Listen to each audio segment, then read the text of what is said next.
Everybody doing tonight? This is your boy Archangel coming at you with yet another deck profile. Hope and pray everybody had a blessed day. Lord knows I did. We're going to be showcasing our Cyber Angels tonight, so let's get right into it. It's a deck that I feel has a lot of favorable matchups against the current meta. It really does. Very underrated and honestly is very, very powerful. So let's see what we're working with. First of all, I'll start with the Cyber Angel Varash. What Cyber Angel Varash does is when I drop it, I can destroy all my opponent's extra deck monsters and then burn them for 1,000 each. And then if I resolve that effect, I can attack twice with the card. And obviously, seeing that it has 3,000 attack points, you can imagine just get you right there. It's a very skillful card. When you drop it, you know you're going to win the game. Especially in the Zoo matchup, it's just amazing. Just Street Sweeper. And the third effect is when a card on the field is activated that will destroy cards, I can negate the activation, destroy that card by shuffling one ritual monster in my graveyard back into my deck. And not only does that protect your resources and protect itself, but what it does is it recurs resources back because it is a level 10 monster. And so it pretty much just pays for itself. It's just an amazing card all around. Then next we're going to be running the standard 3 Cyber Angel Ben 10. Card's just way too good. I mean, I really don't even have to get in depth with what it does. It's, if you don't know what it does, you probably haven't been playing Yu-Gi-Oh that long, or at all. It's just an amazing card altogether. It's just so good. I mean, it gets you your pieces, gets you your resources, gets you any fairy, a light fairy that you want. When you tribute it, just an amazing card all around. The next, we're running the 2 Idleton. Idleton, in my opinion, solves a major issue the deck had, in the sense that sometimes it struggles to deal with decks that can put out some pretty beefy monsters. And Idleton, like I said, almost erases that issue because I can add 1,000 attack and defense when I tribute this card to all my ritual monsters. Also, when it's tribute summon, I can search for 1 ritual spell card. So, great, great all-around card. 2 is just fine for me right there. Then next, we're running to round out my Cyber Angel monsters. The one Natasha. Natasha's insanely busted. First effect, what it does is when my opponent would declare an attack on my ritual monsters, I can just negate the attack, and that is not a once per turn effect. Secondly, what I can do is I can target one of my monsters and add half of its attack power to my life points, and increase. And once again, I've had situations where I've been at like 20,000 life points just from Natasha. She's just a great all-around card. And the third most busted effect is that if she's was properly summoned and then sent to the graveyard, I can banish 1 Cyber Angel monster from my graveyard, special summon her, and then take control of one of my opponent's monsters permanently. So all around, she's a really an amazing card. And then to round out my ritual monsters, we got Herald, the Holy Egg of Perfection. Just too good. OG in the game, has been wreaking havoc in there for years and years and years. Just an amazing card all around. The best ritual monster ever created, bottom line, bar none. I don't want to hear what anybody has to say about it. It's just a great all-around card. It's just a crippling effect. I can just pretty much negate anything by discarding my fairies, so got to run it at 3. That rounds up my ritual monsters. Next, we're running the 3 Manju. Obviously, we want to search our pieces, whatnot, get you the ritual monster, your ritual spells. And I love it at 3 simply because even if I have all the ritual monsters and spells that I already want or I'm looking for, he's at least a discard target for my Herald, so I like to maximize him. Then next we're running what I like to call the King James package. You're running your 3 chair, and then you're running your 3 sticks. Your Star Seraph Sovereignty, your Star Seraph Scepter. Once again, some of the most busted cards I've ever seen created. Get you your pluses. It creates some excellent, amazing monsters that get your pops. Really does a lot of damage to your opponent. It's just an amazing package. You got to run, in my opinion. Next, we're running the 2 Honest, arguably the best hand trap ever made, next to Maxi. Steals games, gets you games, and in this deck you can even loop it back to your hand. So.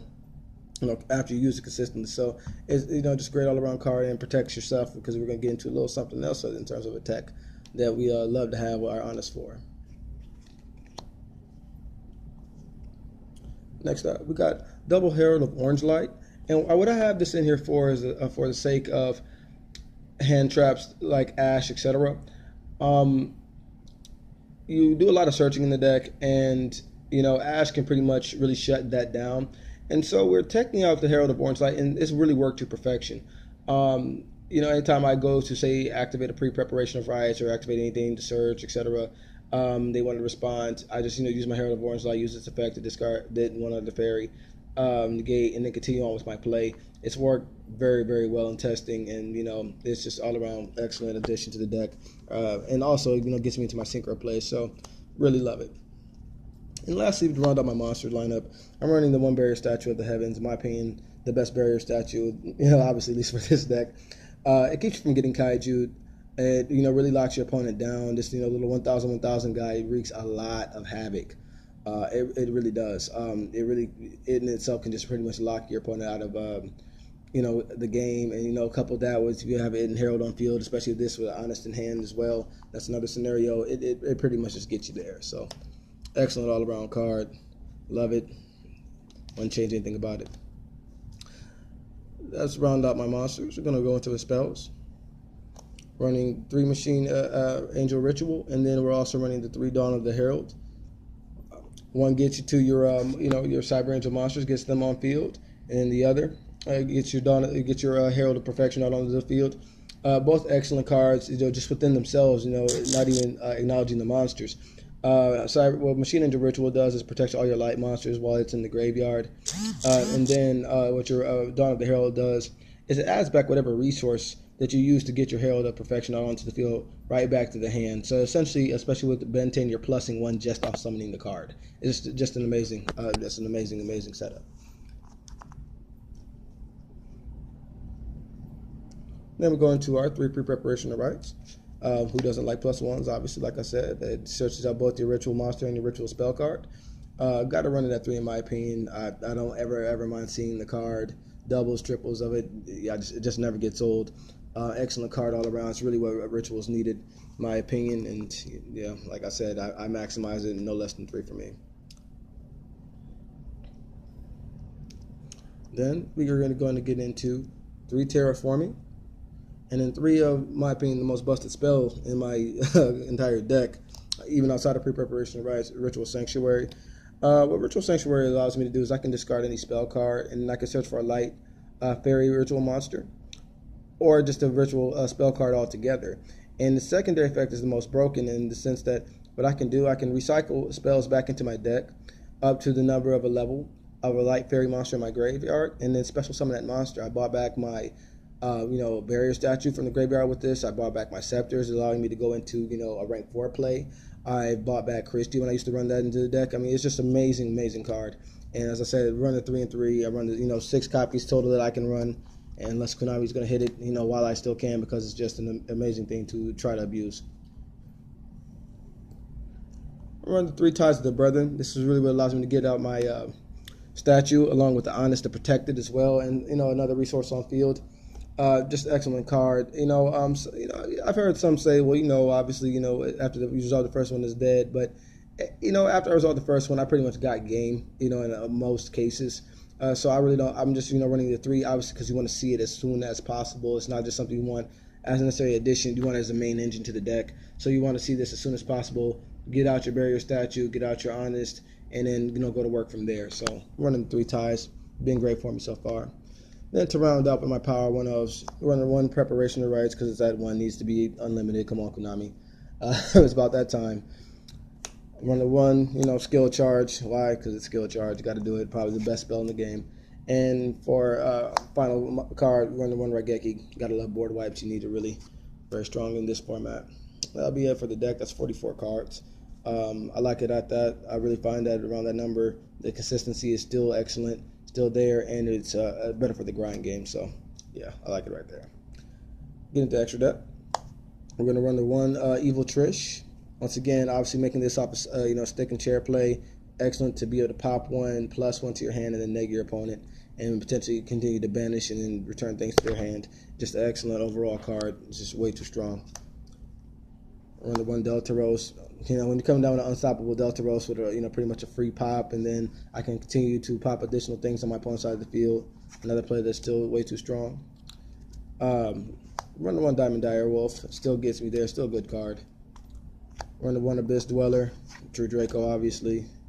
We run the 1 Dragulus. This is not as good as it used to be, obviously, with the transition into Link format, because you cannot face down Link monsters. But it's still good in the zoo matchup, and I think as long as that's there, I'll continue to run this in the extra deck, in that dies down, I probably cut this. But for right now, it's still fairly solid card. One Utopia Beyond Steals games.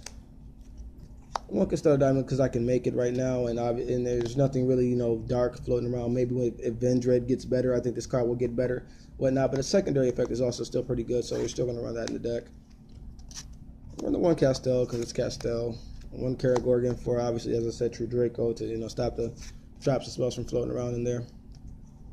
We're going to run the whole Super Utopia package right here because once again this is the best package in Yu-Gi-Oh! In terms of Xyz monsters.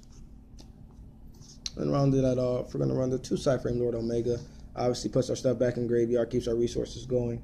And, this Omega hand loops your opponent, negs them out, and it really allows you to control them. And then find the 1 Decode Talker. I don't make this often at all, but at the same time, I still like the option to being able to do so. Just in case I want to open up the extra deck a little bit more for, my plays, whatnot. Though it's very, very unlikely that you're going to do it, I still like to have the option of doing it.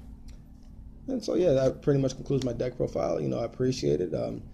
Thank you for, bearing with me. Any, critiques, comments, compliments, like, comment, subscribe if you like the video. And, just continue to join me. And as I go on this journey making you guys content. Thanks, you guys. Have a blessed night. And remember, good the Lord is still working for you.